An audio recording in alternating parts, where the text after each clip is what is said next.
Hey guys, how are you? So nice that you decided to hang out with me in the garden today again. It is a beautiful spring day again. The sun is out. We are a little bit in the morning still, so this is why I'm still wearing my winter jacket here. Because once you're in the shadow, it is still a little freezy and frosty and you feel like, oh, I need a jacket. But once you're out in the sun, you kind of go like, oh, maybe I do not need a jacket. Alfie's out with me in the garden again. I don't really know where she is right now. First thing I did in the morning, because she had so much energy, I was like, okay, let's play a little bit. And our little game is like, I chase her with a stick through the garden, running around the island bed. And I always feel like at one point I need to release all the energy out of her and she needs to be exhausted. But the only person who is exhausted after that entire exercise is me, basically. And I was like, really completely out of breath after that. I was like, okay, I need a second before I can do a video, do anything in the garden, but I'm ready, I'm cool, and you might see I'm already dawdling along here with you towards the back of the garden because this is exactly where I want to do some more planting today with you. You know, there is a new herbaceous border and we've already been quite busy in there. We planted different kind of shrubs in there, grasses, sedums, and evergreen, this lovely yew sphere. Everything looks super nice already, and the drift of tulips really starts kicking in. Even though they're just leaves yet. So you might see just by the amount of spring bloom that I have in the garden that yes, it really takes quite a long time for spring to really and truly arrive here. But that doesn't stop me from planting, because perennials, there's like perfect time of the year to get in there and plant them now. And I have two really exciting more specimens that I want to introduce to the back border there. One of which I already grow in the new perennial border, which is in my back here already. So if I remember, I want to put some photos of those towards the end of the video, so at least you know how they're going to look in a flowering stage. The other perennial, this is a variety that I haven't grown before. I grew that perennial though before, and I remember last time I grew it, I was a little like, oh, it needs special care and attention, and this is always when it goes a little downhill on me with perennials, because I like plants that are uncomplicated and that can take care of themselves and that needed a little bit of attention at least once. And this is, I think, why it kind of just fizzled out at one point here, or I just kind of decided to throw it out at one point. But there is one variety that I really love and appreciate. I've seen it in so many gardens, and I just love the color and the texture and everything that it brings. It has so much interest that I was like, you know what, just do one patch, because one patch is not involved with so much work eventually, fingers crossed.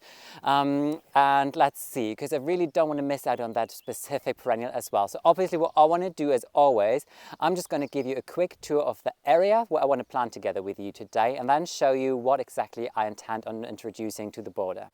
Just in case if this is the first video you ever see from my garden, here's Alfie just running with a stick up in front of us, and then this is the back garden. On the left there is the new perennial border that I started last year, which was absolutely beautiful, especially in summer and autumn time. And then right in front of you there is a pear tree flanking the right side of the new perennial border, where we already started planting a little bit. And you see maybe already tiny pots standing in there, because I already placed in the border what I want to plant there today with you. And then if we just swing to the right, can't really show you a lot because there isn't a lot. There is an overgrown plum tree basically. There is a hedge of yew, and in front of that there are some daylilies, so you can already see a little bit of green, and a lot of miscanthus are growing in there. But obviously it's so early in the year that we don't see any sign of life with the miscanthus yet. But this is an area that I want to develop maybe in a year or two. So let's see. First, I really want to focus getting this right, because this is a focal point of the garden when we're sitting on the terrace. We have a straight view down to the garden and really see what happens here.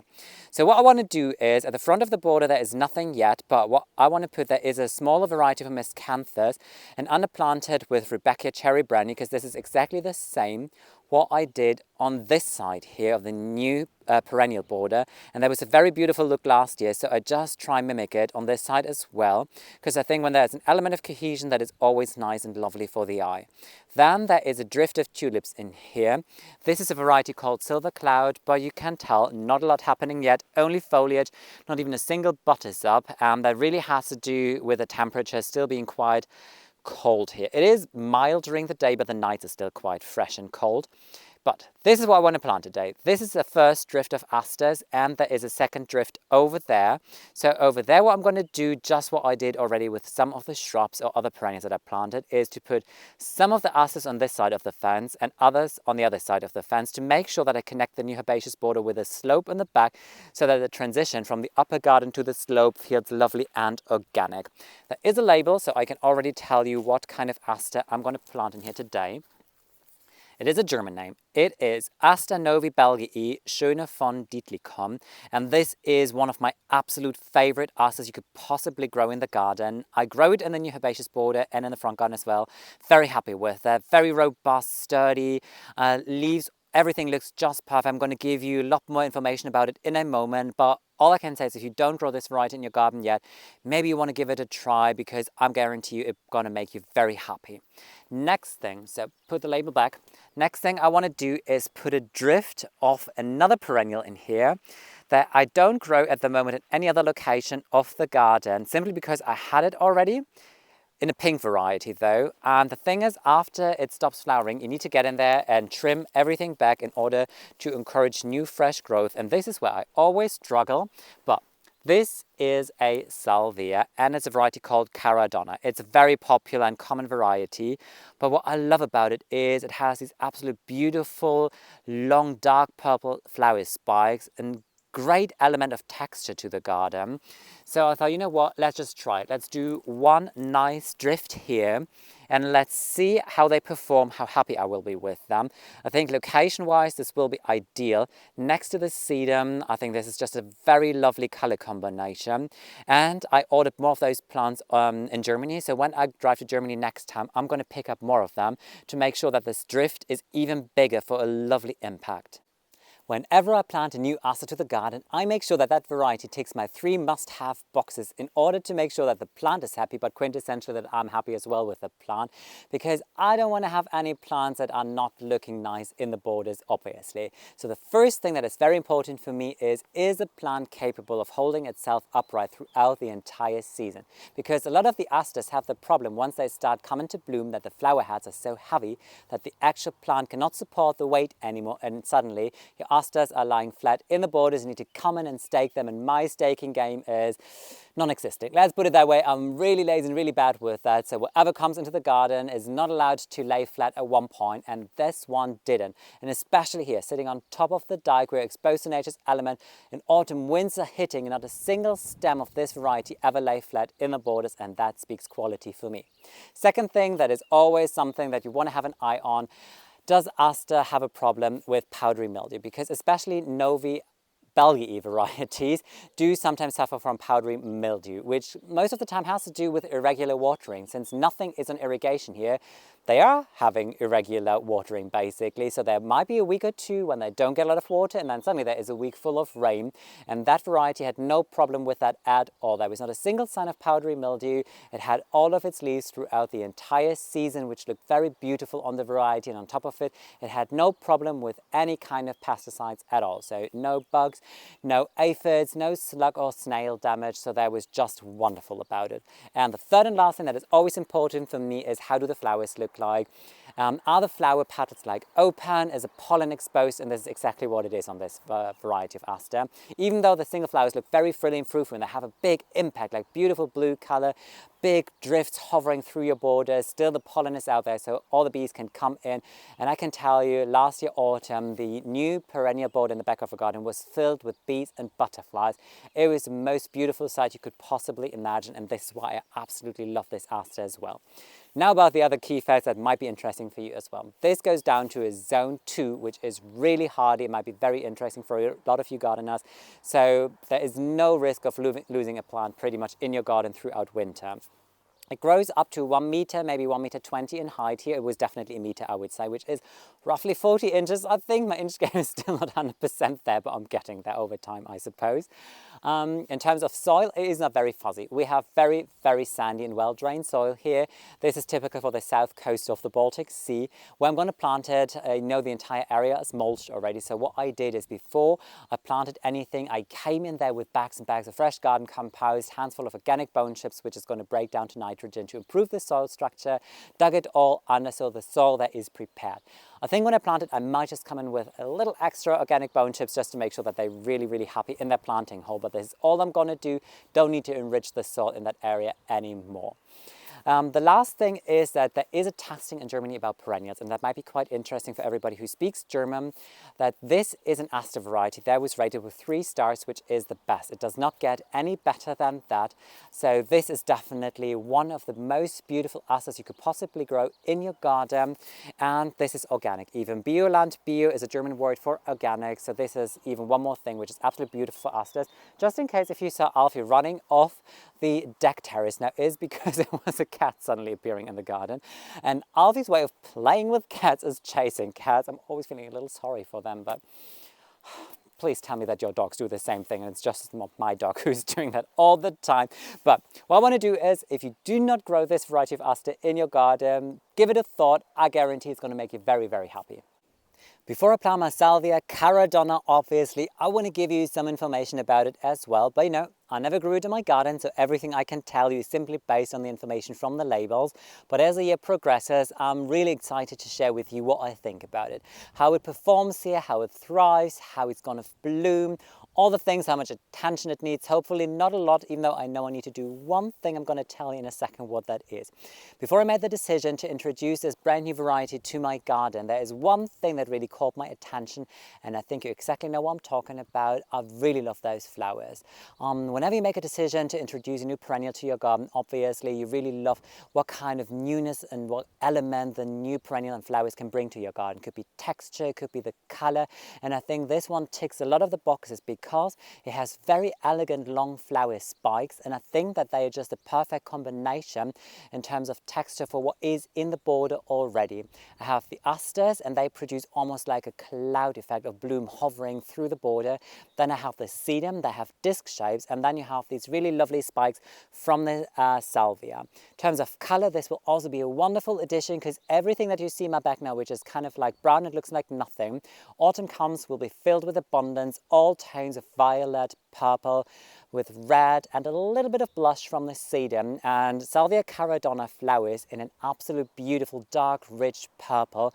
Well, I think this will be just a wonderful addition to what I already have in the borders.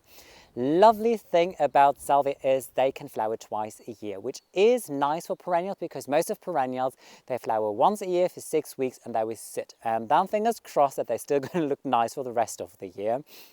So what they do is they flower in around June, July time, depending on your climate. I think here more towards July because everything just happens a little later.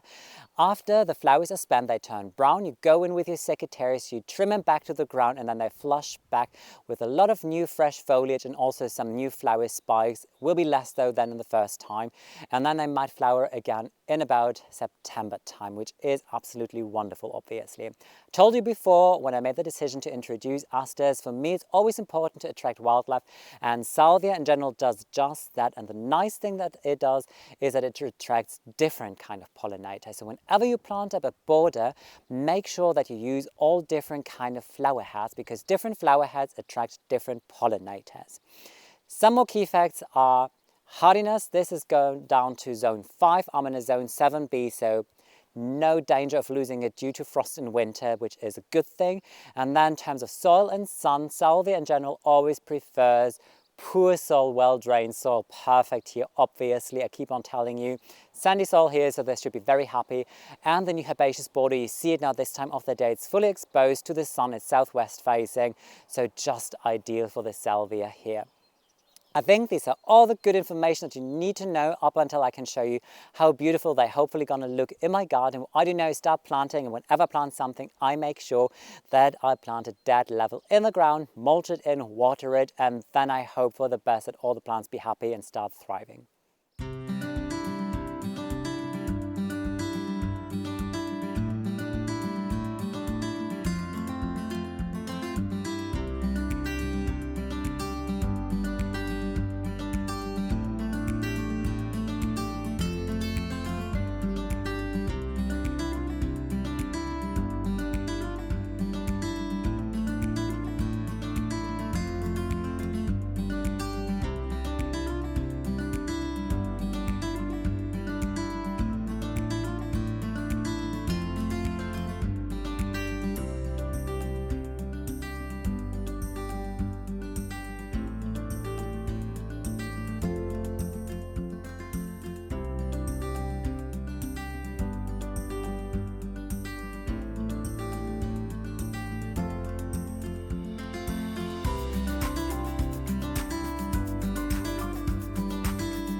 What a quick, lovely planting project. I had lunch break just up there on the terrace. Let me swing around. Where is it? Ooh, sun comes. Here it is. Can you see the white dot? That this is Alfie, by the way. If you see some fluff where my finger was, this is where Alfie is. She's still enjoying the sun on the terrace because it's nice and sheltered there. I sat there just with my sweater and I was like, oh, lovely. It's a time of the day where I don't need to wear a winter jacket anymore to give you a last tour of everything. I just came down here and I was like, no, absolutely not. Where's my winter jacket? It's way too chilly. So quickly went up. It is still like, oh, this chilly wind. I wish that would come to an end at one point, because if there wasn't the wind, I could just move around the garden without wearing the winter jacket. But as long as the sun is out, it feels lovely, it feels pleasant. So what I want to do is obviously give you one last tour, show you about the results. Even though it's kind of like planting autumn anemones, you're not going to see a lot, don't expect too much. There won't be a big reveal. It's literally like looking at mold at this time now.